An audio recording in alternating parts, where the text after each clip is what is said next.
básico. Para imponer el medio básico se agrega hidróxido de sodio a una concentración 10 a la menos 2 molar.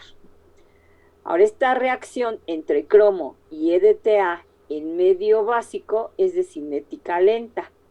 Para favorecerla, se realiza, bueno, no en una placa de toque como está aquí, lo hacemos en un tubo de ensayo, porque el tubo de ensayo se puede calentar, se utiliza un mechero y se calienta esa solución para favorecer la reacción. ¿Sí? Entonces, además de hidróxido de sodio, vamos a adicionar calor para favorecer esta reacción.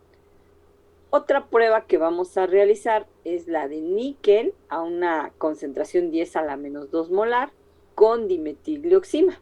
Este es el ligando, la dimetilglioxima. Esta reacción entre níquel y dimetilglioxima ya tiene mucho tiempo que se utilizó. En 1900 se empezó a utilizar esta prueba, por ahí creo que es un alemán, y es muy utilizada esta prueba en química inorgánica, en orgánica, entre el níquel y la dimetilglioxima. Déjenme ver si por aquí tengo el artículo entre níquel y dimetilglioxima. Esa prueba de hecho la van a seguir utilizando en analítica 3.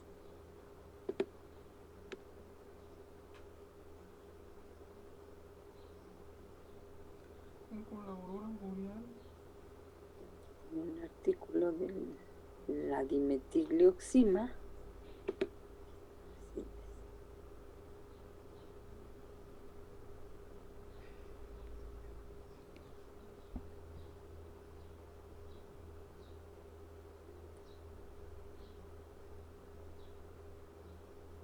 Entonces, miren, esa prueba entre níquel y dimetilglioxima, como les decía, es muy utilizada. Entonces, la dimetilglioxima, bueno, que este es un artículo donde pues menciona que ese reactivo tiene ya 100 años de historia y que por ahí en 1900, déjenme ver si por ahí está la fecha, aquí está, 1905, como les decía, ¿sí? Chugaev fue el primero en hacer esas pruebas entre níquel y dimetilglioxima. Y esta prueba se realiza en un medio básico. Esta prueba, posteriormente, pues al tener gran éxito, se empleó en muchas áreas. Aquí está, en química inorgánica, en catálisis, en electroquímica, ciencia de los materiales, entre otras. La prueba entre níquel y dimetilglioxima. ¿Sí? Esta es la estructura del complejo metálico, esta que vemos aquí, ¿sí? Con la dimetilglioxima. Y la dimetilglioxima, además del níquel, también forma complejos con hierro, cobalto, paladio, platino, pero con el níquel es un color rosa intenso, por eso es muy utilizada la dimetilglioxima para identificar níquel. Es un complejo muy colorido de color rosa. Ahorita les voy a poner un video para que vean el color que se observa. Bueno, entonces, el níquel con la dimetilglioxima va a formar el complejo, pero en un medio básico. Entonces, se impone un pH de 10 aproximadamente para imponer ese medio básico y lo hacemos con un buffer de amonio-amoníaco y tenemos ese pH alrededor de 10 con el que se favorece la formación del complejo níquel-dimetilglioxima. El hierro con el tiocianato también forma un complejo que es tiocianato de hierro. Este es hierro 3. El hierro 3 es de color amarillo en solución acuosa, su concentración es 10 a la menos 2. El tiocianato está también a una concentración 10 a la menos 2. Aquí no indica si le vamos a agregar agua, ácido o base, pero sabemos que el hierro 3 al presentar, si ustedes buscan en literatura diversos hidroxocomplejos, este hierro 3 se comporta como un ácido. Dependiendo de si forma un hidroxocomplejo, se comporta como ácido monoprótico, si forma dos hidroxocomplejos como ácido diprótico, etc. ¿Sí? Entonces, vamos a calcular el pH en este primer sistema, donde tenemos la reacción entre cromo y EDTA, para que a las condiciones de trabajo calculemos la constante de equilibrio condicional. ¿Sí? Entonces vamos a ver cuál es el amortiguamiento en pH para esta primera reacción. En la segunda reacción vamos a considerar que hay un pH de 10, porque se utiliza un buffer amonio-amoníaco, y en la última reacción se impone un pH ácido por la presencia del hierro, que al formar hidroxocomplejos se comporta el hierro como un ácido. Entonces vamos a calcular el pH en este primer sistema. Aquí se agrega una gota de cloruro de cromo. Este es un electrolito fuerte, se disocia en cromo y en cloruros. Tenemos por otro lado la sal disódica del EDTA y tenemos el hidróxido de sodio. Entonces, aquí vamos a calcular el pH.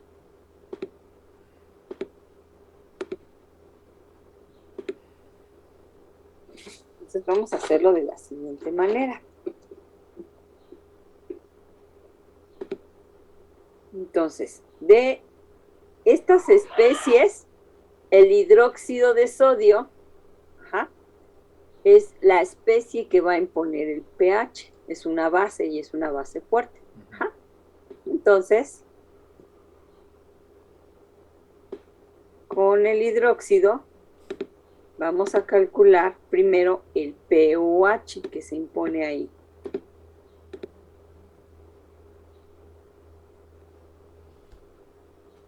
Entonces, primero necesito calcular la concentración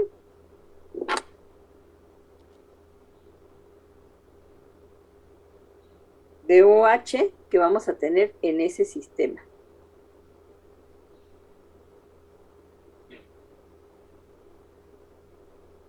Y esa concentración de OH en ese sistema se va a calcular con esta concentración y el volumen.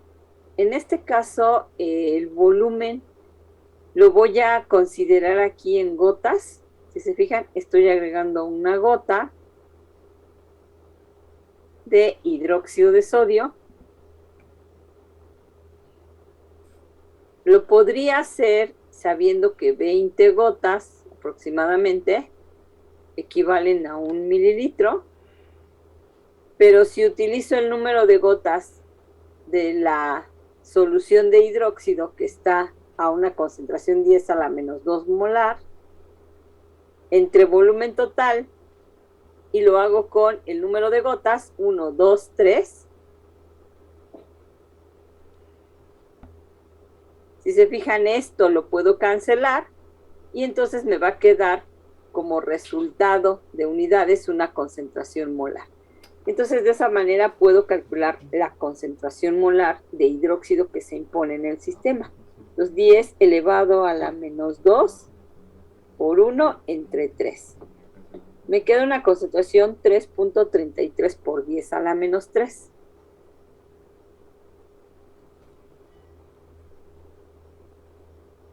Esta es la concentración molar del hidróxido. Si a esa concentración molar le aplico menos logaritmo,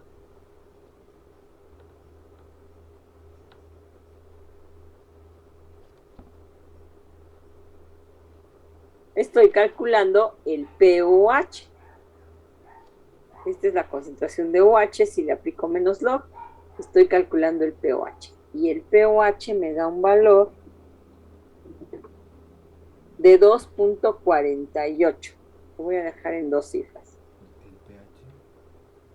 ¿Sí vamos bien?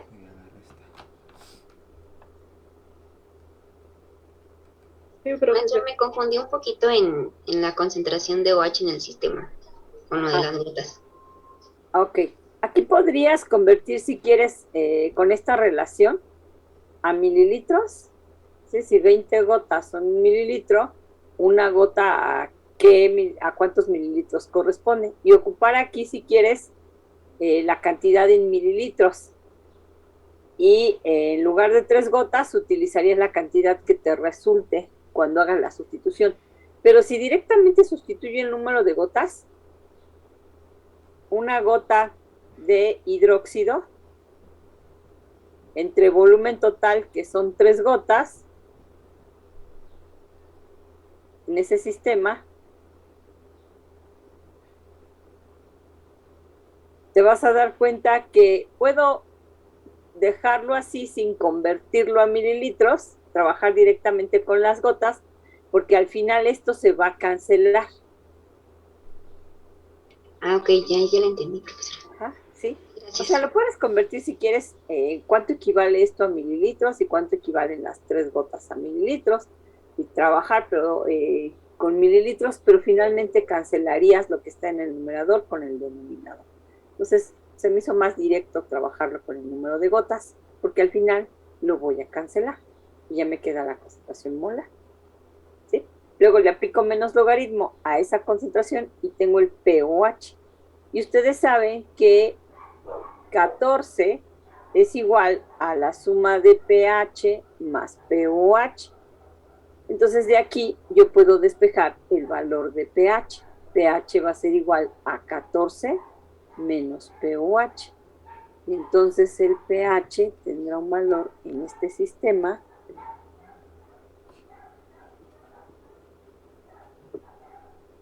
de 11.52.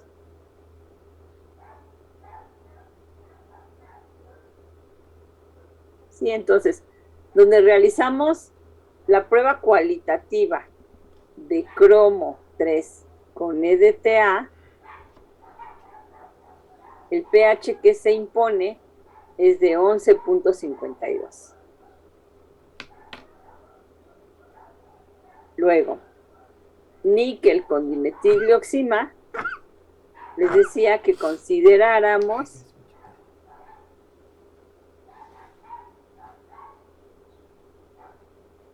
que se utiliza un buffer de pH 10 y entonces voy a considerar que entonces aquí el pH que se impone es de 10. Y aquí, si me dieran un volumen de un ácido clorhídrico, podría ser lo mismo que hice en el primer sistema, pero me dicen que es hierro con tiocianato. El hierro de por sí, tiene características ácidas, entonces aquí con que yo les dé un valor,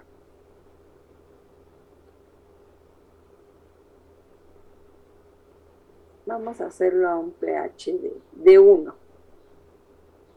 Voy a considerar aquí un pH de 1, pH ácido, pH de 1. ¿Sale? Entonces, el complejo cromo EDTA se va a formar a un pH básico y bueno, aquí también es necesario aplicar calor. Níquel dimetilioxima también es en un pH básico y hierro tiocianato en un pH ácido. ¿Sale? Entonces, esto lo voy a considerar para cuando determinemos las ecuaciones químicas, considerando las condiciones de amortiguamiento, y vamos a calcular constante de equilibrio termodinámica y constante de equilibrio condicional. ¿Sí? Entonces, las pruebas cualitativas las vamos a realizar para 3 cationes en estos medios químicos que se van a imponer. Ahora vamos con la parte cuantitativa. En la cuantificación vamos a hacerlo solo para un cation. En este caso es el níquel 2, donde en la parte experimental de su manual menciona que se va a agregar níquel, EDTA y un buffer de ácido acético acetato. Aquí lo que va a ocurrir es que el níquel va a reaccionar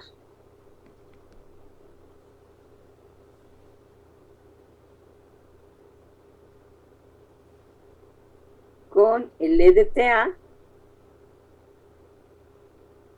Y esto ocurre realmente a dos condiciones de amortiguamiento. Con este buffer, ustedes están imponiendo dos condiciones de amortiguamiento. Un pH de 5.5 y un P de acetatos. Ese P de acetatos yo lo podría calcular si me dan la concentración total de los acetatos. Si me dicen esa concentración total de acetatos, yo podría determinar este P de acetatos. Bueno, no me dan el valor de la concentración de acetatos, entonces solo me voy a enfocar en el pH. Entonces voy a considerar que esta reacción ocurre a este valor de pH. Siendo estrictos, tenemos dos condiciones de amortiguamiento, pero por fines de simplificación, vamos a considerar solo una condición de amortiguamiento, que es el pH. Entonces, esta reacción entre níquel y EDTA va a producir el complejo níquel-EDTA. Esta valoración que vamos a realizar aquí se llama valoración por retroceso. Y se llama así porque, como su nombre lo indica, a través de lo que gasto, en este caso de zinc, que es el valorante, y la concentración de esta especie, determino cuánto quedó del EDTA que agregué en exceso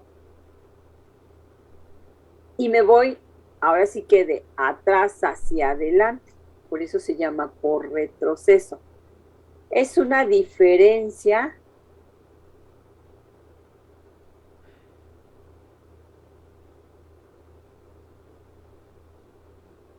de cantidad lo que voy a determinar aquí.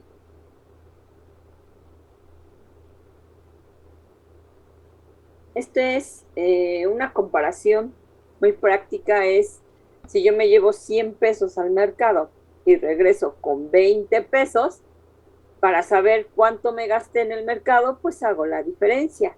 100 pesos iniciales menos 20 con los que regresé, pues me darán como resultado lo que me gasté en el mercado. Entonces, 100 menos 20, 80. Si alguien me pregunta cuánto te gastaste en el mercado y no me di cuenta porque empecé a pagar, pero sabía que llevaba yo 100 pesos y regreso con 20, hago la diferencia y entonces digo, me gasté 80 pesos. Eso es lo que van a hacer en la valoración por retroceso.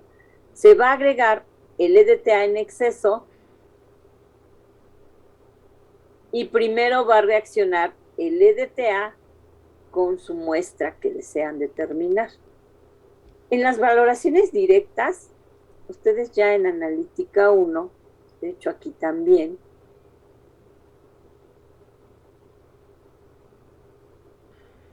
han utilizado valoraciones directas. Por ejemplo, el ácido maleico, el ácido cítrico, el ácido acético.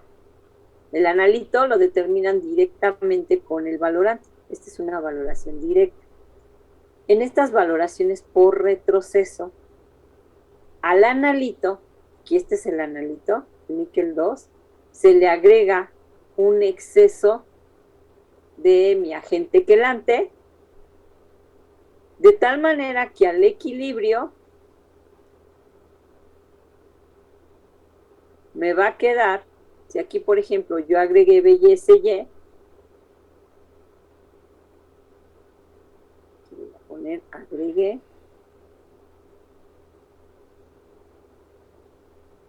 BySy, y vamos a suponer que aquí al inicio había B níquel, concentración de níquel, no sé, se me ocurre que había 10 milimoles, y agrego 25, pues aquí me van a quedar 15 milimoles.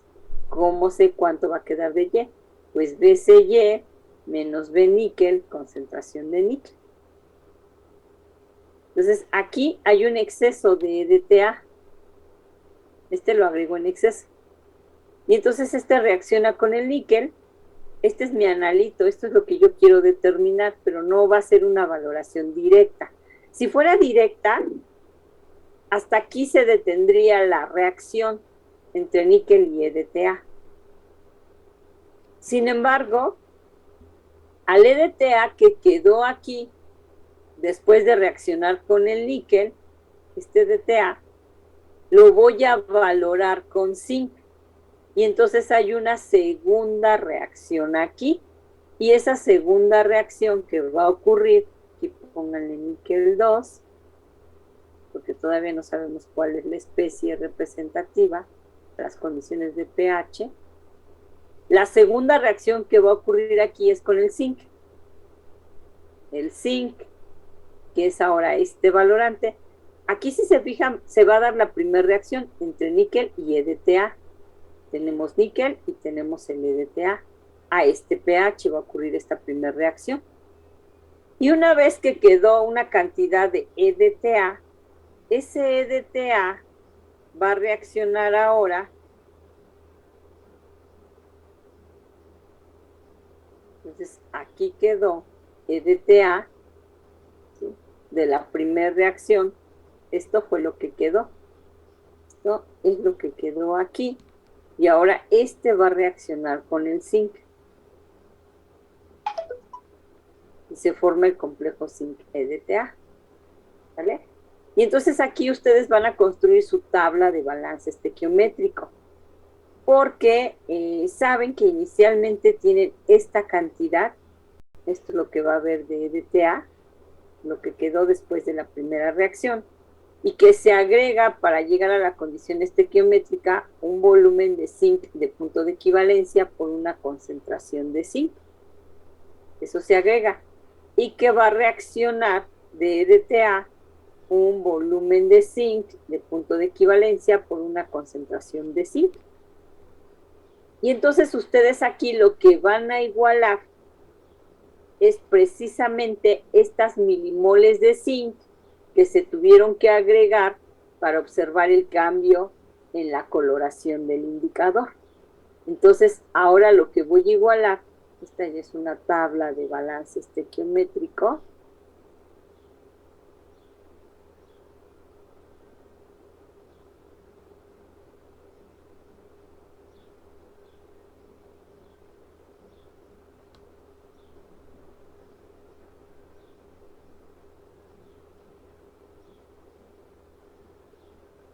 Entonces, yo voy a igualar lo que tenía aquí al inicio, que en este caso es BY, CY, menos volumen níquel, concentración níquel, lo voy a igualar con lo que reacciona de zinc. Volumen de zinc, concentración de zinc, lo igualo. Este volumen de punto de equivalencia lo voy a conocer. Esta concentración de zinc la conozco porque es mi valorante. Lo que agrego de EDTA lo conozco, esto lo tengo que conocer. El volumen de la alícuota de mi níquel lo conozco. Lo único que voy a desconocer es la concentración de níquel. Pero entonces de aquí puedo despejar la concentración de níquel. Y al final, si se fijan, es una diferencia. Fue lo que les mencioné aquí al inicio. Entonces, hay dos ecuaciones involucradas en las valoraciones por retroceso. En la primera ecuación, el analito reacciona con el exceso de ligando, me queda una parte de ligando, y ese ligando que quedó se valora con otro catión metálico, y mediante la tabla de balance estequiométrico podemos saber cuánto había de mi analito. En este caso el analito es níquel, entonces podemos determinar cuánto había de níquel. Ahorita hacemos un ejercicio, no se preocupen. Y aquí nada más hay que justificar por qué la valoración se tiene que realizar por retroceso. ¿Por qué no se hace directa? Si estoy viendo que el níquel reacciona con el EDTA, ¿por qué entonces tengo todavía que complicarme y luego el EDTA que quedó aquí valorarlo con el zinc? A ver, Carlos, ¿por qué crees? No, yo iba a preguntar porque sí, o sea, la única reacción que alcanza el equilibrio entonces es la de zinc con EDTA. Más bien el punto de equivalencia. Las dos reacciones alcanzan el equilibrio. Acuérdate que el equilibrio se alcanza cuando la velocidad con la que los reactivos se convierten a productos es la misma de productos a reactivos. El equilibrio, hay muchos equilibrios, pero punto estequiométrico, punto de equivalencia, solo hay uno. Entonces, aquí solo hay un punto de equivalencia, que es entre el zinc y el EDTA. ¿Sí quedó claro? Sí. Sí. ¿Alguien podría decirme por qué creen que esta valoración no se puede hacer directa y se tiene que realizar por retroceso?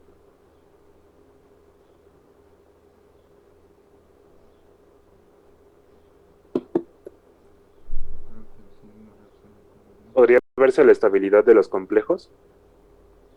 Sí puede ser, aunque los dos son estables, níquel EDTA y zinc EDTA, los dos son estables.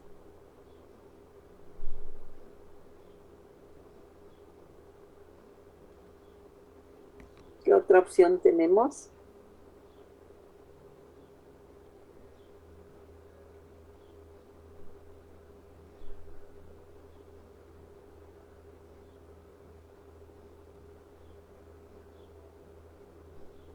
Ok. La reacción por la que realizo esta valoración por retroceso es porque no hay un indicador para el níquel, pero sí para el zinc. Para el zinc tengo el indicador naranja de Gillenol. Y el naranja de Gillenol con el zinc va a formar un complejo. El naranja de Gillenol es el ligando, el zinc es el catión metálico, y entonces se forma un complejo. El naranja de Gillenol entonces se considera un indicador metalocrómico porque forma un complejo con un catión metálico, en este caso con el zinc. Entonces, sí hay un indicador para zinc, pero no para níquel. Entonces, de quien puedo detectar un cambio en la condición estequiométrica es debido a la presencia de zinc, no de níquel. Entonces, por esta razón, como el indicador me sirve para la identificación de zinc, entonces tengo que hacer la valoración por retroceso si la quiero hacer utilizando un indicador metalocrómico. Entonces, primero, lo que hago al hacer reaccionar el níquel con el EDTA, esta reacción es cuantitativa y me queda una cantidad de EDTA sin reaccionar, pero ese EDTA lo valoro con zinc y aquí es donde entra el indicador, donde puedo detectar el cambio, ¿sí? Pero por la presencia de zinc. Ahorita les justifico este cambio de coloración. Y entonces, de esa manera, utilizo un indicador y puedo hacer la valoración, pero es una valoración por retroceso, precisamente porque no hay un indicador para níquel, pero sí para zinc. Bueno, vamos entonces a revisar para las pruebas cualitativas. Ahorita vuelvo a retomarlo, la parte cuantitativa. Vamos a escribir entonces ahora las ecuaciones químicas y la constante de equilibrio para estos cationes. Yo lo voy a hacer para el de cromo EDTA y ustedes lo van a hacer para el de níquel dimetilioxima y hierro tiocianato, ¿sí? Esta prueba es positiva para cromo EDTA cuando observamos una coloración morada. Para níquel dimetilioxima la prueba es positiva si observo cuando níquel y dimetilioxima en buffer de amonio-amoníaco me da una coloración rosa. Esto es indicativo de que hay níquel. Si yo hiciera la prueba en una solución donde pensaría o dudaría si hay o no níquel y no veo la coloración rosa, entonces esto es indicativo de que no hay níquel. Si hay níquel, la prueba es positiva cuando veo esta coloración rosa, ¿sale? Hierro tiocianato, la prueba es positiva cuando la coloración es rojita. Entonces, aquí están los datos para la formación de los complejos hierro-tiocianato, níquel dimetilglioxima, cromo EDTA, los pKas del EDTA que vamos a considerar. Y entonces, para el hierro, aquí tenemos 2 log de betas. Para níquel, tenemos un log de beta 1 con OH. Para el cromo hay 2 log de betas. Entonces, déjenme ver para quién. Vamos a trabajar con hierro tiocianato entonces. O cromo EDTA. Cualquiera de los dos. Déjenme ver cuál trabajo. Hierro tiocianato, como pues es que dentro de los más complicados es este o este, cualquiera de los dos. Vamos a trabajar hierro tiocianato, que es el que ya tengo aquí, pero ahorita lo voy a desglosar poco a poco. Entonces voy a trabajar con este, y este lo vamos a trabajar a un pH ácido, o sea, un pH de 1 si quieren, o 0.5 para que esté un poquito más complicado. Voy a poner 0.5.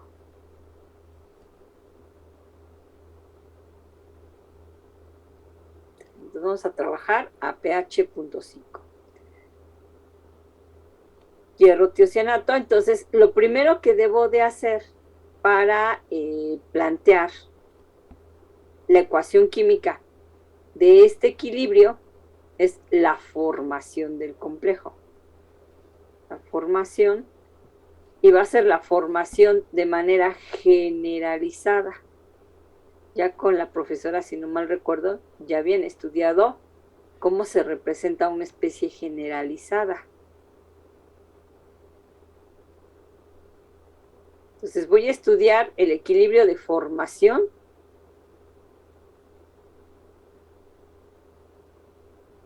y además va a ser con especies generalizadas. Y entonces eso significa que hierro 3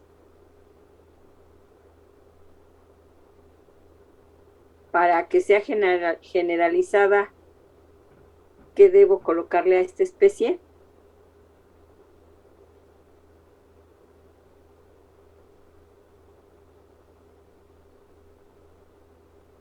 Chicos, ¿cuántas condiciones de amortiguamiento les dije que vamos a estudiar? Aquí está. No. El pH. Entonces, para que esta especie sea generalizada, aquí le voy a agregar una comita, donde mediante esta comita estoy haciendo denotar que esta especie depende del pH. Y luego más, ahora el ligando. ¿Quién es el ligando? Tiocianato, también con una comita, para dar, voy a escribir el equilibrio de formación, hierro tiocianato. No le pongo cargas, y aquí le pongo una comita. Entonces, hierro más tiocianato, este es el equilibrio de formación del complejo, y es un equilibrio de formación generalizado. ¿Sale? Entonces, hierro tiocianato para dar tiocianato de hierro. No le pongo cargas. Entonces, aquí ustedes van a poner el equilibrio generalizado. Ahí está. Luego voy a escribir el equilibrio representativo. Para escribir el equilibrio representativo para cada especie, voy a verificar, ¿sí?, cómo está la especie a las condiciones de pH. Entonces, para cada especie voy a trazar una escala de pH donde voy a ubicar cada una de estas especies. Entonces, para el hierro 3, aquí me doy cuenta que tiene 2 log de betas. Eso significa que el hierro 3 es un ácido diprótico y que aquí voy a poder colocar 2 pKas. Y ahorita me van a decir si saben cómo calcular estos valores de pKas para que entonces yo ubique a estas especies. Para el tiocianato hay reportado un pKa de 0.8. Eso significa que en el caso del tiocianato por debajo de 0.8 predomina la especie ácida y por arriba de 0.8 predomina la especie básica. Este está facilito, ¿sí? Entonces aquí escriben 0.8, la especie ácida y la especie básica. ¿Vale? Para el complejo hierro-tiocianato no hay ninguna constante relacionada con la acidez o con OH, entonces esta especie predomina a cualquier valor de pH y su carga es 2 más porque el tiocianato tiene una carga 1 menos, es hierro 3, entonces la carga total de esta especie es 2 más. Entonces aquí nada más me falta calcular los pKs correspondientes cuando me proporcionan estas betas. Entonces, ¿cómo se calculan los pKs? ¿Alguna idea, chicos?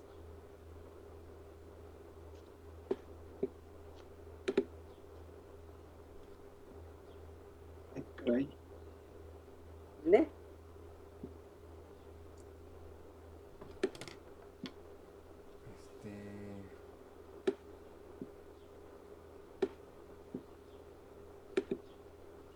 Pues se hace primero con los betas del hidroxocomplejo, ¿no? En una escala de pOH. Ajá. Y después ya el pOH lo convertimos bueno, a pH con una relación. Ok, sí podemos hacer eso. So, ubicaríamos el logaritmo bueno, más bien el beta 1 y el beta 2 en una escala de pOH, ¿no? Para los hidroxocomplejos de hierro. Pues ya después para cada uno se convierte en una escala de pH. Ok, primero los pOHs y luego ya restarle 14 y calcular los pKs, ¿verdad? Esa es una manera. O ya directamente trabajar con la especie ácida. Si ustedes recuerdan, para un equilibrio de disociación ácida, voy a trabajar con el monoprótico para este. A este le corresponde una Ka. ¿Sí? Si yo tuviera un diprótico, H2A a HA más un protón, aquí, más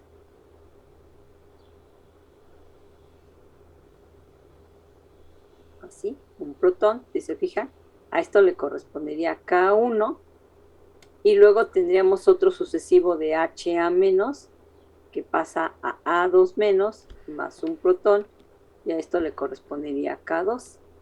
Y si tuviéramos un triprótico, pues tendría 3 Ks y la K1 sería partiendo de esta especie a H2A más un protón, aquí tendrían la K1.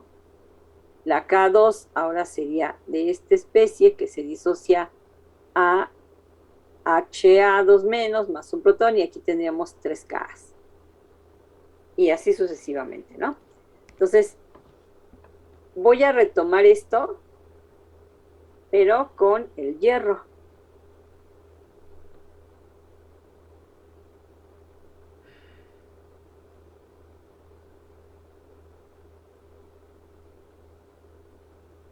Entonces, la especie más ácida de hierro es el hierro 3 más. La especie más básica sería el hierro con 2 OH, ¿estamos de acuerdo? Esta es la especie básica, la más básica. Entonces, y hay por ahí, con base en esta información, también un complejo que se forma de estequiometría 1A1. Este subíndice 1 me indica el número de ligandos, 1H, 2OH. Entonces, de esta especie pasa a esta especie y de esta especie a esta otra, ¿sale? Entonces, la más básica es esta, la más ácida es hierro 3 más. La que tiene más OH es la más básica. Entonces, el hierro 3 en presencia de agua forma el hidroxocomplejo de estequiometría 1A1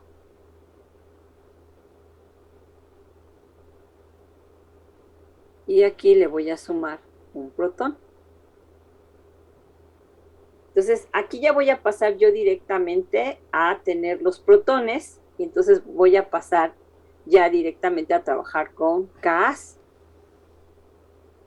¿Sí? Su compañero, bueno, nos proponía que trabajáramos con OHs y calculábamos Kbs y trazábamos una escala de POH o los Ks, trazábamos la escala de POH y luego de ahí pasar a pKa restándole 14 a esos pKcs que iban a calcular. Pero vamos a trabajar directamente. Entonces esta es la especie más ácida y pasa a esta especie que es la especie básica, ¿sí? Entonces, este modelo, vean, es este HA que se disocia a menos más un protón. Aquí está. Este es el ácido, este es la base y este es el protón, que es la partícula. Y entonces a este le va a corresponder el Ka1. A este equilibrio le vamos a dar el valor de Ka1. Luego, ya que tenga el K1, voy a partir de esta especie, hierro OH con carga 2 más agua, para dar ahora este hierro OH2 más un protón. Y a este le voy ahora a designar el valor de Ka2. Son equilibrios sucesivos de hierro a hierro OH, al hidroxocomplejo de estequiometría 1,1, y entonces este hidroxocomplejo de estequiometría 1,1 en presencia de agua forma el hidroxocomplejo de estequiometría 1,2. Entonces aquí ya tenemos el K1 y aquí ya tenemos el K2. Ahora, ¿cómo le hago para conocer estas constantes? Podemos emplear la ley de Hess. La ley de Hess, bueno, si todavía no la han revisado, pero seguramente ya a lo mejor en la teoría, consiste en sumar equilibrios con constantes conocidas. De aquí, lo que voy a hacer es sumar equilibrios. Uno de ellos es el de la formación del hidroxocomplejo hierro más 1H. Aquí está. Cuando forma el hidroxocomplejo de estequiometría 1,1, este tiene un valor de 10 a la 11. Aquí está estequiometría 1,1. Y por otro lado voy a sumar a esto que está en rosa el equilibrio de la disociación del agua. El agua se disocia en protón y en OH. Y este equilibrio de disociación tiene un valor de 10 a la menos 14. Vean cómo si sumo estos dos equilibrios, el OH lo cancelo con el OH, y entonces tenemos hierro 3 más una molécula de agua, para dar el hidroxocomplejo de estequiometría 1,1 más un protón. Y este equilibrio es al que yo deseaba llegar, que es este de aquí, hierro más una molécula de agua para dar el hidroxocomplejo más un protón. Y a este equilibrio le va a corresponder el Ka1. Y el K1 lo voy a obtener multiplicando las constantes de equilibrio. Entonces 10 a la 11 por 10 a la menos 14 me da un valor de 10 a la menos 3. Entonces, ¿cuánto vale la K1? 10 a la menos 3. Ya está. Ahora, ¿cómo calculo la K2? De manera muy similar. Voy a ver qué equilibrios tendría que sumar. Tendría que sumar el equilibrio donde tenga del lado izquierdo el hidroxocomplejo de estequiometría 1,1. Bueno, este me tiene que quedar del lado izquierdo y este proviene de hierro con 1H. Aquí está. Ahora, este me quedó en términos de disociación, no de formación.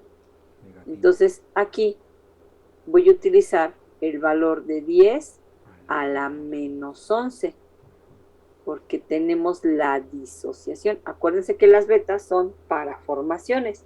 Entonces yo tengo la disociación, entonces esta constante es 10 a la menos 11. Ya tengo esta especie aquí involucrada.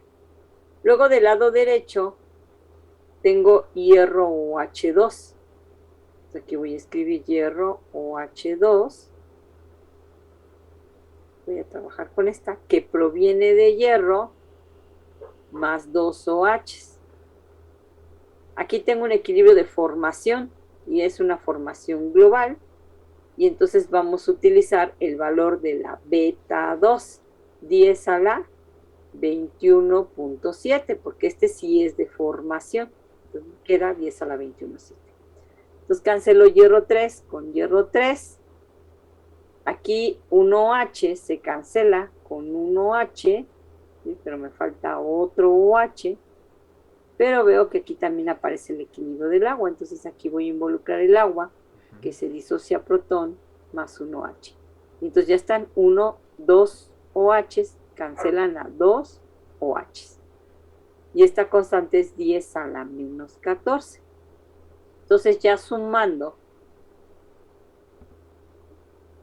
estos equilibrios, vean cómo voy a llegar al que requería, que es este de aquí.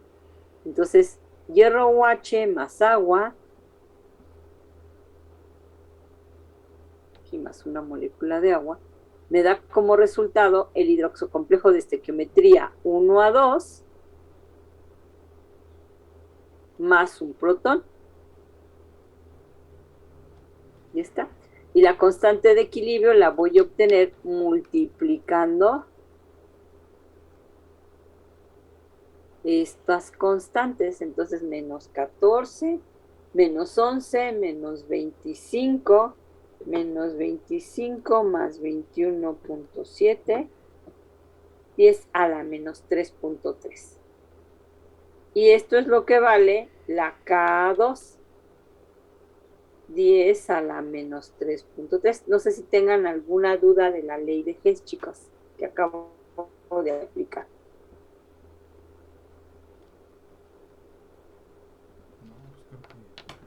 No, profesora. ¿No? No, todo bien. Perfecto. Bien. Entonces, ya tengo las dos Ks. Acuérdense que los pKas son el menos logaritmo. Entonces, cuando yo le aplique aquí a esta constante menos logaritmo a 10 a la menos 3, lo que voy a obtener como resultado es el pK1. Y el pK1 tiene un valor de 3. Porque esto es menos por menos da más. Entonces, aquí el pK1 me da de 3. Y el pK2, que es este de aquí, y si le aplico menos logaritmo a 10 a la menos 3, entonces el pK2 tendrá un valor de 3,3. ¿Sale? Entonces, eso significa que en esta escala de aquí, esta que les había planteado que al inicio, tenemos un valor de 3 para el hierro. Voy a poner aquí más arriba.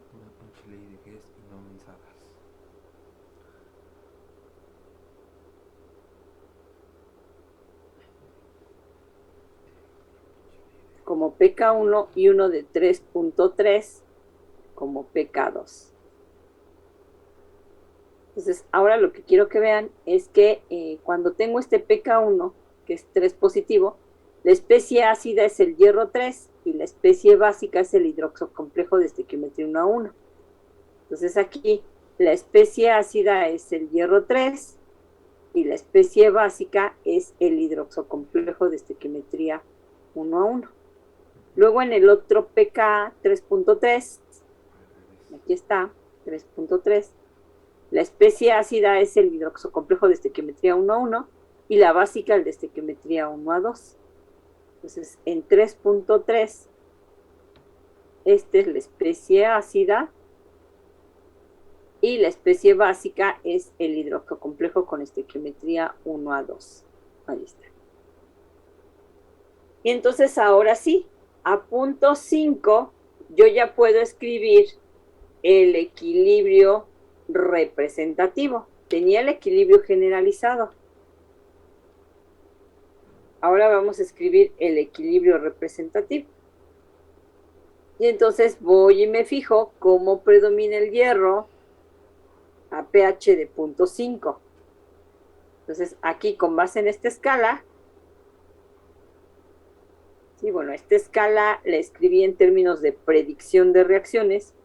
Este es de predominio. Si esto lo quiero escribir en términos de predicción de reacciones, déjenme, aquí les voy a agregar otra diapositiva. Entonces,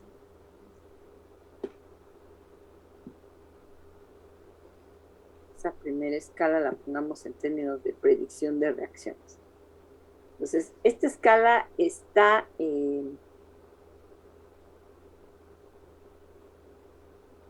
tenemos dos tipos de escala.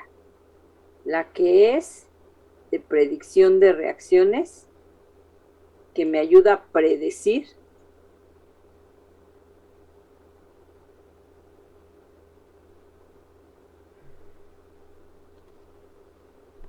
por ejemplo, si yo tengo el ácido acético, acetato, y lo voy a valorar con OH, cuando ustedes colocan los pares, esta escala les ayuda a predecir la reacción entre las especies que están como reactivos y los productos que se van a formar. Así como pues esta escala se llama predicción de reacciones. Pero tenemos la escala que se conoce como zonas de predominio, EZP, escala de zonas de predominio. Entonces, en una escala de pH, si yo quisiera colocar al ácido acético en una escala de zonas de predominio, por debajo del pKa predomina la especie ácida y por arriba del pKa predomina la especie básica. Entonces, este es de zonas de predominio y este es de predicción de reacciones, son diferentes, ¿sí? Entonces, aquí me conviene más colocar una escala de zonas de predominio, como está esta y esta, para que nosotros determinemos al pH de trabajo cómo va a predominar la especie. Entonces, esta escala vamos a colocarla como una escala de zonas de predominio. Entonces, en 3, por debajo de 3 predomina hierro 3+, por arriba de 3 el hidroxocomplejo de estequiometría 1:1, ahí está. Luego tenemos 3.3. Por debajo de 3.3 predomina el hidroxocomplejo de estequiometría 1:1, que de estos, de hecho, si se fijan, este es un anfolito. Aquí está como donador y aquí está como receptor. O en otras palabras, aquí está como ácido y aquí está como base. Entonces, por debajo de 3.3 predomina este. Por arriba de 3.3 predomina el hidroxocomplejo de estequiometría 1:2. Ahí está. Y ahora sí, lo que voy a hacer es ubicar en esta escala de zonas de predominio a este pH cada una de las especies. Entonces, a pH de 0.5, el hierro predomina como hierro 3+. A pH de 0.5, el tiocianato predomina como tiocianato ácido. A pH de 0.5, el complejo, como está predominando en toda la escala de pH, pues se encuentra como hierro tiocianato. ¿Sí? Entonces, a este pH voy y ubico cada una de las especies. La de tiocianato, la de hierro y la del complejo. Ya que definí qué especie predomina a este pH de trabajo, ahora sí, planteo la ecuación representativa.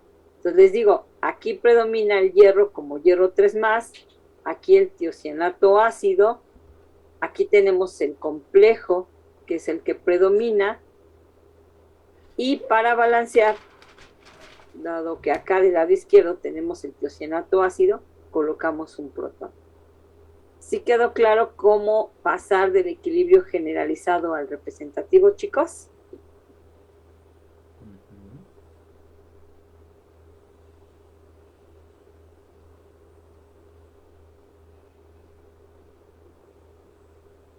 ¿Sí o no, chicos? Sí. Perfecto. Bueno, en el equilibrio generalizado, recuerden que voy a colocar las especies afectadas por el amortiguamiento. Aquí el amortiguamiento quedamos que es en pH.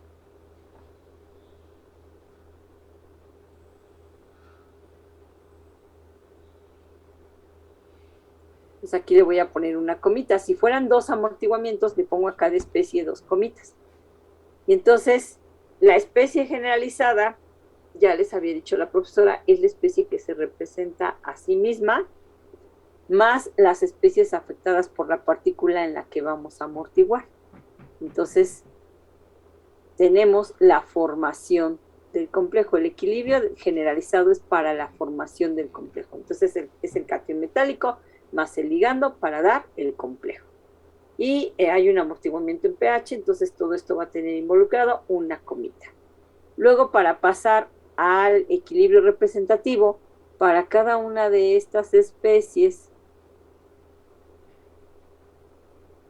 determino cómo va a predominar cada una de ellas a estas condiciones de trabajo.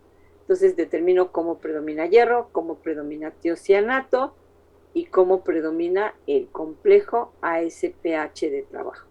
Entonces, ya que tengo las especies representativas, balanceo la ecuación química. Una vez que balanceé la ecuación química, nuevamente voy a aplicar ley de Hess, pero ahora para conocer la constante de equilibrio termodinámica o la constante de reacción. Entonces, ¿qué equilibrios voy a sumar para este equilibrio representativo? Por un lado, la formación de aquí está la formación. Esta especie se va a formar a través del catión metálico hierro más tiocianato, y esa información se las dan en su manual. Por ahí la deben tener. Esa información se las dan en su manual, si no ahorita, aquí está. Aquí está, hierro tiocianato, tiene un pKc1 de 2.1. Entonces nos están dando el Kc. Si el pKc es de 2.1, significa que la Kc es 10 a la menos 2.1. Pero la Kc entre hierro tiocianato es la constante de la disociación del complejo. Es decir, hierro tiocianato que se disocia a hierro 3 más tiocianato. ¿Sí? Esta es la Kc, la constante de la disociación. Como lo que tenemos es la formación del complejo, aquí si se fijan, tengo involucrada la formación del complejo. Entonces la constante es 10 a la 2.1 positivo, porque no tenemos la disociación, sino la formación. Y luego tengo que involucrar la disociación del tiocianato ácido. Del lado izquierdo me tiene que quedar tiocianato ácido, que se disocia a protón y a tiocianato. Y esta constante también ya me la proporcionan. Acá está. Nos dan un valor de pKa de 0.8. Es decir, la Ka es 10 a la menos 0.8. La K es la constante de disociación. Entonces esta especie se disocia a protón más tiocianato. Esta es la constante de la disociación. Entonces esta sí la voy a ocupar tal cual, 10 a la menos 0.8. Entonces al sumar estos dos equilibrios, tenemos hierro más tiocianato ácido, porque este y este se cancelan. Entonces más tiocianato ácido para dar tiocianato de hierro más un protón. Y la constante de equilibrio la vamos a obtener multiplicando multiplicando estas dos constantes. Entonces 10 a la 2.1 por 10 a la menos 0.8 me da como resultado 10 a la 1.3. ¿Sí les da eso?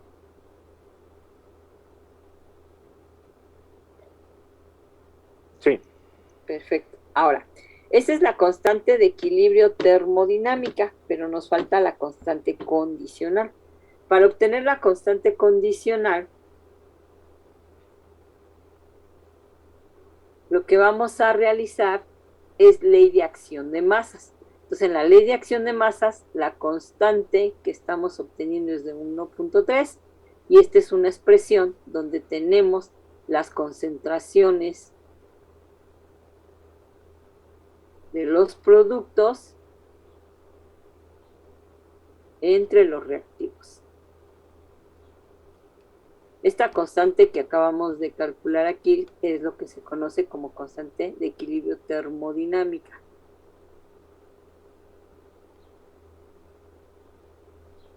Y HSC. Si esta constante de equilibrio yo la afecto por la partícula que estamos amortiguando, en este caso la partícula en la que estamos haciendo el amortiguamiento es en protón, porque estamos amortiguando en pH, entonces vamos a calcular lo que se conoce como constante de equilibrio condicional. Y entonces esta concentración se encuentra multiplicando, voy a afectar la constante termodinámica dividiendo, porque aquí está multiplicando, vamos a afectarla por esa partícula, que es la concentración de protón. Si esto estuviera aquí elevado al cuadrado, bueno, aquí lo tendría que poner, pero si ven, nada más es un protón. Entonces, esta es la concentración de protón, y a esto se le conoce como constante de equilibrio condicional. Y es condicional porque a la constante de equilibrio termodinámica la estamos afectando con esa partícula en la que estamos realizando el amortiguamiento. Y la constante de equilibrio condicional va a tener un valor de esta concentración de protón. Si esto es 0.5 el pH, la concentración de protón es 10 a la menos 0.5. Pues aquí le voy a poner entre 10 a la menos 0.5. Entonces la constante de equilibrio condicional va a ser 10 a la 1.8. Y esta es la constante de equilibrio condicional, donde tienen la formación de hierro tiocianato de este complejo a este pH. Entonces, lo que se les va a pedir que ustedes hagan, chicos, es que calculen las constantes de equilibrio condicionales para esos procesos de formación del complejo a ciertos valores de pH. Por ejemplo, les podemos pedir la reacción entre níquel dimetilioxima a un pH de 10. Ustedes nos tienen que dar la ecuación química generalizada, la ecuación representativa, la constante de equilibrio termodinámica y la constante de equilibrio condicional. No sé si hay alguna duda.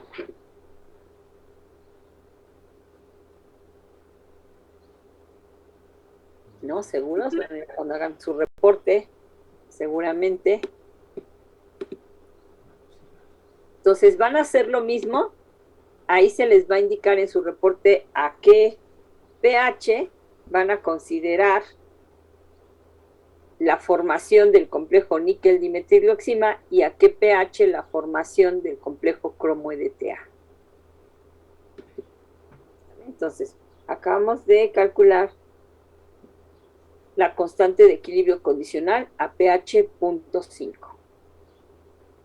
Y entonces ya en la última parte, o lo último que nos falta hacer, es la cuantificación de níquel a través de la reacción de valoración. Déjenme les pongo otro ratito esta diapositiva y ahorita hablamos de la parte de la cuantificación.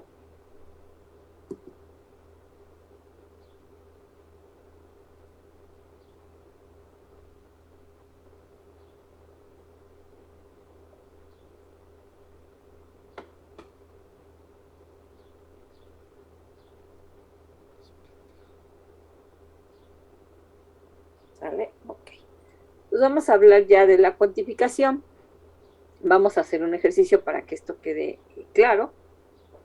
Entonces se tiene una muestra que contiene níquel, se le agrega el EDTA en exceso, se forma el complejo níquel-EDTA, pero de EDTA queda una cantidad al equilibrio y esa cantidad que queda de EDTA se valora con zinc. ¿Sí? Entonces, en esta valoración, si se fijan, lo que vamos a valorar es el EDTA que quedó aquí después de reaccionar con el níquel. Y aquí vamos a observar un cambio de coloración de amarillo a rojo.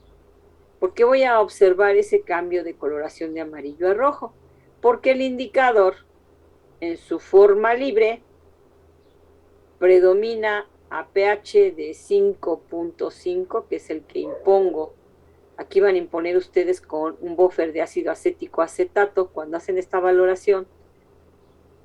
Aquí la muestra de níquel con el exceso de DTA, bueno, aquí no está, pero se le agrega un buffer. Acá más arriba sí estaba. Aquí está. Se le agrega un buffer de ácido acético acetato a pH 5.5. ¿Sí? Entonces,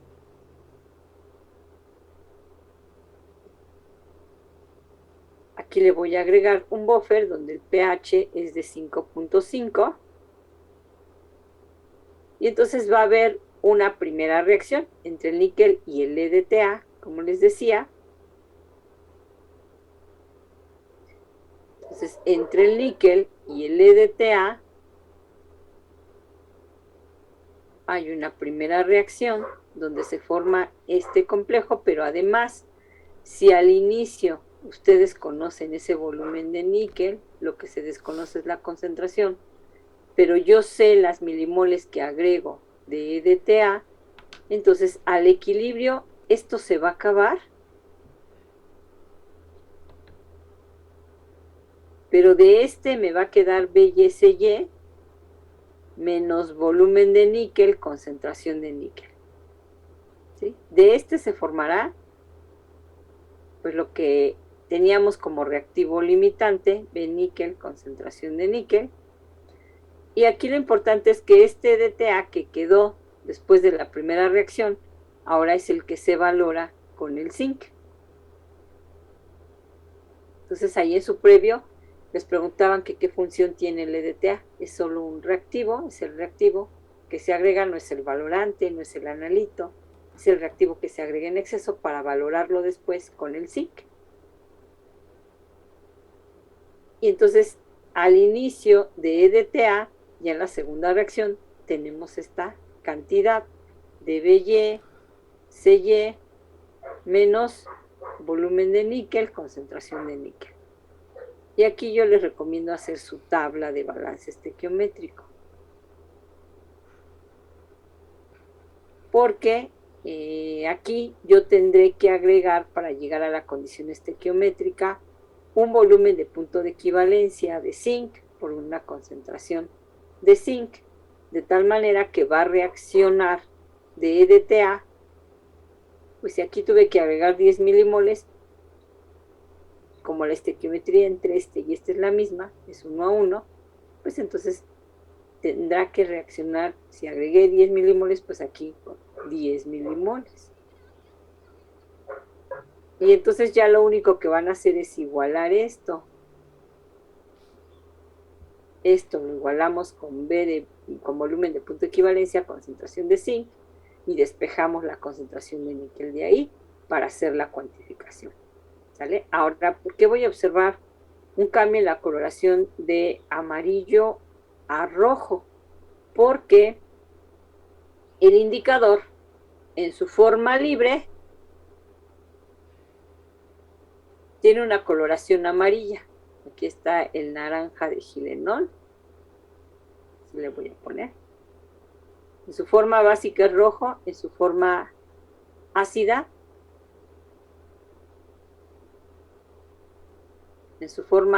es amarillo. Entonces vean, forma complejos pero con el zinc. Con el níquel no forma complejos. y el complejo que forma con el zinc es de color rojo. Entonces, al inicio en esta valoración, aquí no hay zinc. Aquí lo único que tienen es el exceso de EDTA. ¿Vale? Ahí van a tener el exceso de EDTA. Aquí al inicio van a tener el exceso de EDTA y el complejo níquel EDTA. Y aquí le voy a agregar el indicador, el naranja de Gilenol, que al pH de 5,5 va a estar así, en su forma ácida. Entonces van a ver una coloración amarilla. Pero cuando le empiezan a agregar zinc aquí, llega un momento donde agrego un exceso de zinc. Cuando ya agrego la primer gotita de zinc en exceso, entonces el zinc con el naranja de Gilenol forma un complejo de color rojo. Y entonces en ese momento veo el cambio de coloración de amarillo a rojo. Entonces lo que les voy a pedir que hagan ahorita antes de que nos vayamos es una cuantificación. Y la cuantificación que van a hacer, déjenme ponerles aquí entonces una información.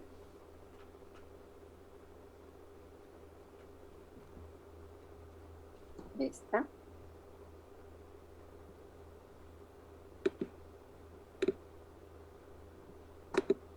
Aquí acabo de colocar una información y es la siguiente. Se valoran 3 mililitros de una muestra que contiene níquel con zinc, bueno, adicionándole un exceso de EDTA a esa muestra, le agregan 10 mililitros de EDTA a una concentración 10 a la menos 2 molar, ¿sí? Y luego le ponen el buffer, el indicador, y esto lo van a valorar con zinc 10 a la menos 2 molar, teniendo un volumen de punto de equivalencia de 3.5 mililitros. Lo que me van a decir es cuál es la concentración de níquel en la muestra. Entonces traten o intenten hacerlo, por favor, y me dicen la concentración de níquel en la muestra.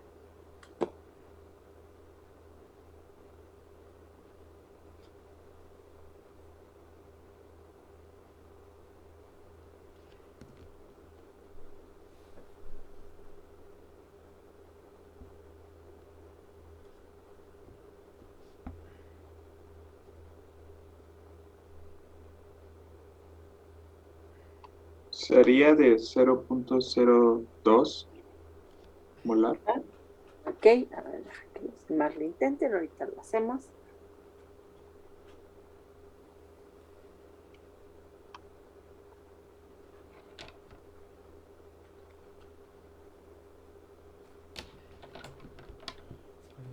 Solo quiere decir.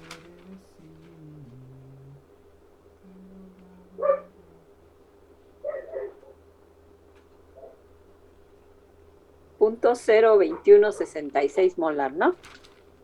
Sí. Sí, nada más que lo redondeaste a 2 cifras. Ok, sí es correcto. A ver los demás, por favor.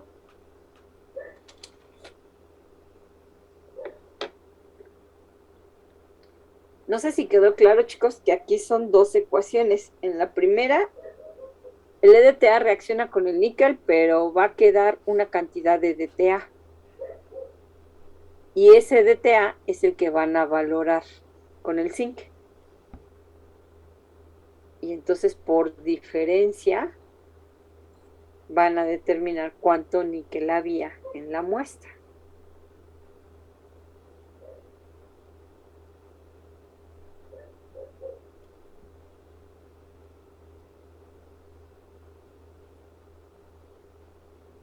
Y aquí ya prácticamente, bueno, está cómo van a igualar a partir de la tabla de balance estequiométrico y a despejar la concentración de níquel.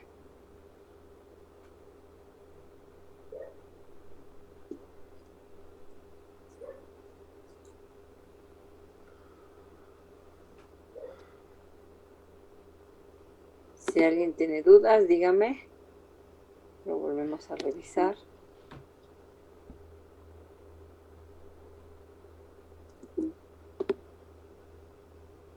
Profesora, ¿cuánto era la concentración del zinc? ¿De quién, perdón? Del... Del zinc. Ok, lo vuelvo a ver. Es que creo que no la apunté bien. 10 a la menos 2, ahorita te lo vuelvo a ver. Ahí va otra vez, lo comparto. Ahí está. Gracias, profesora. 10 a la menos 2, ¿no? ¿De qué?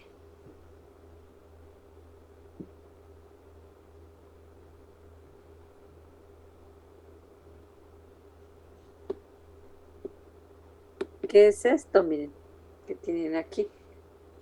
Les digo, es al inicio níquel con EDTA, donde de EDTA agregan un exceso. Aquí al equilibrio en la primera reacción les quedan las milimoles de EDTA menos las de níquel. Estas son las que tienen acá al inicio y las que van a valorar con el zinc. Y entonces lo que tienen que agregar de zinc en la condición estequiométrica es el volumen de zinc de punto de equivalencia, que es lo que reacciona de DTA, se iguala lo que hay al inicio con lo que reacciona, es su tabla de balance a la que están acostumbrados a trabajar, y ya nada más despejan de ahí la concentración de níquel.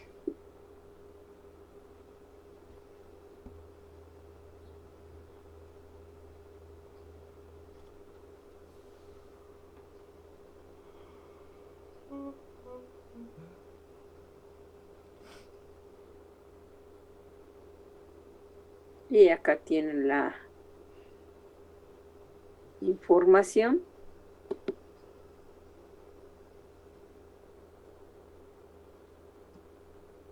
Y entonces, según, bueno, su compañero y a mí, nos dio 0.02167, 0.0217 molar. Sí, profesora, a mí también me dio lo mismo. ¿Sí? A los demás, si hay alguien que tiene dudas, dígame. Entonces, estas reacciones de valoración por retroceso,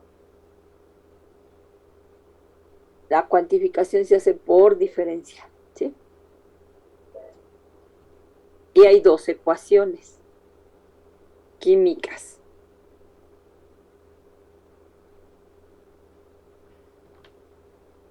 Una donde primero el analito reacciona con el ligando, y ese ligando que queda de esa primera ecuación química al equilibrio es el que reacciona con el valorante.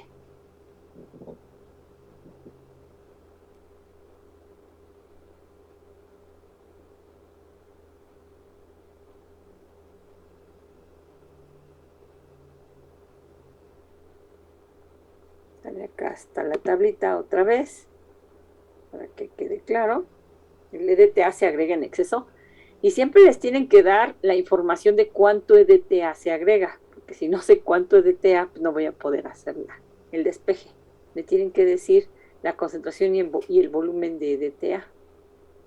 De tal manera que la única incógnita sea la concentración de mi analito.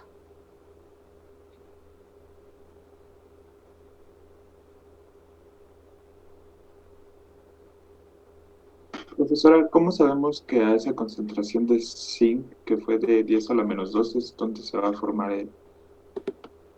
el punto, bueno, donde se va a ver el punto de equivalencia? Ah, bueno, aquí sería por el cambio de color del indicador de amarillo a rojo. Tú vas agregando el zinc y en el momento que veas el cambio de amarillo a rojo, ahí sabes que tienes el volumen de punto de equivalencia.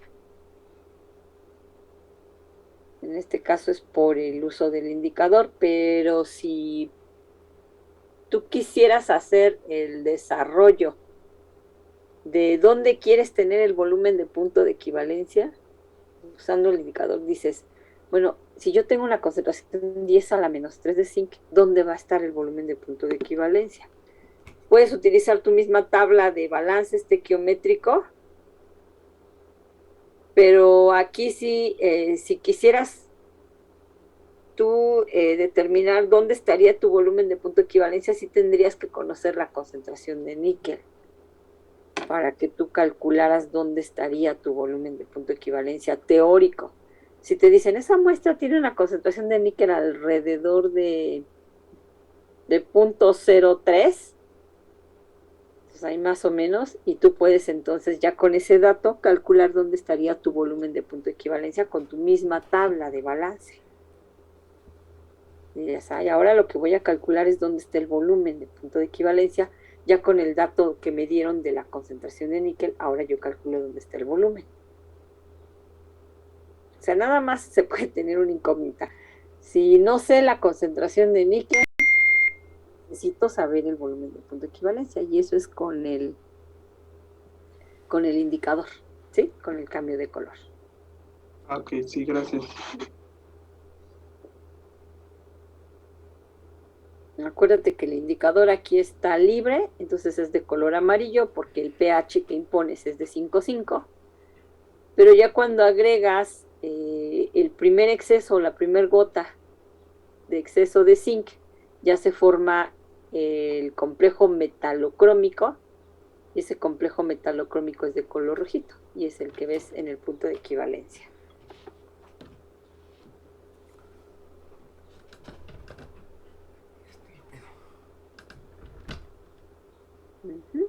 ¿Sí? ¿A todos les da, chicos? ¿Ya? Sí. Sí, profe. Muy bien, gracias. Entonces, ya nada más para terminar, tendríamos que calcular de igual manera a ese pH de 5.5 que se impone con el buffer. Bueno, tenemos las dos reacciones, la de níquel EDTA, que es la primera ecuación química, y luego la de zinc EDTA. De estas dos es más importante la de la valoración, zinc EDTA. Entonces aquí, de igual manera, establezco la ecuación representativa a ese pH, esta es la ecuación representativa, calculo la constante de equilibrio termodinámica y luego la constante condicional. Aquí me aparecen dos protones. Entonces, cuando aplico la ley de acción de masas, y si recuerdan, les dije la termodinámica, la voy a afectar por la concentración de la especie amortiguada, entonces esta es la concentración 10 a la menos 5,5, pero aquí ya me queda elevado al cuadrado.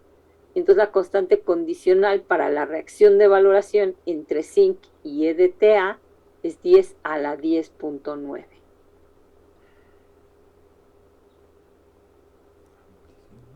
¿Sí? Entonces, a ese pH impuesto, calculan la constante de equilibrio termodinámica igual con la ley de Hess y luego la condicional, haciendo la misma metodología que yo apliqué hace rato, ley de acción de masas y luego afectando la termodinámica por la partícula que está amortiguada, determinan la constante de equilibrio condicional. ¿Sí?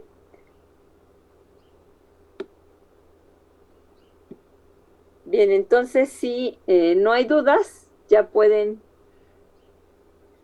déjenme ir a ver la plataforma, ahorita les digo.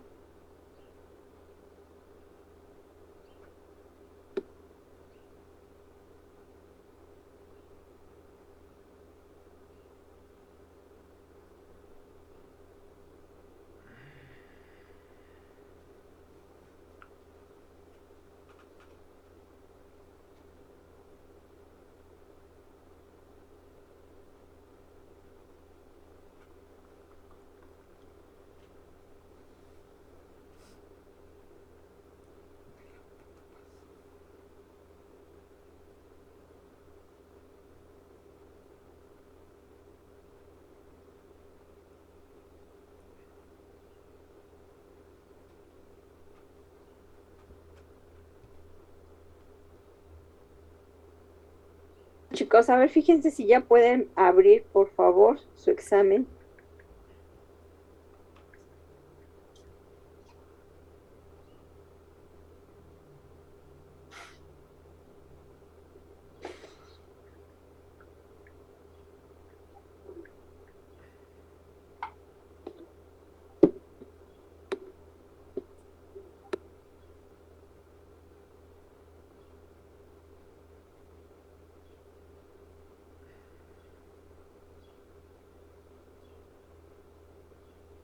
mí me dice que no está disponible actualmente. Aún no puedo, profesora. Déjenme ver. ¿A qué hora?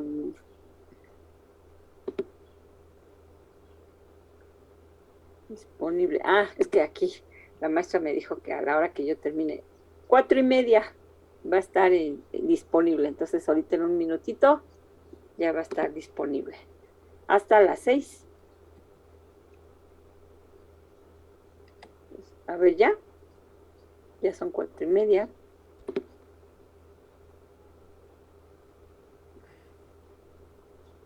Ya, ¿verdad? Sí, ya parece comenzar el examen ya. Ya. Listo, chicos. Entonces empiecen a hacerlo. Me quedo un ratito para ver si no hay problemas y si no, ya después cierro el Zoom. Pueden, si quieren, si ven que no hay problemas, salirse de Zoom, ¿eh?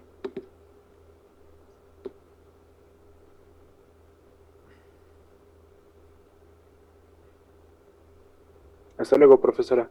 Buen Hasta fin de luego, que semana. estén bien. Nos vemos la siguiente Hasta luego, semana. profesora. Hasta luego. Que estén bien. Profesora, hasta la otra Gracias. semana. Hasta luego. Hasta luego, profesor.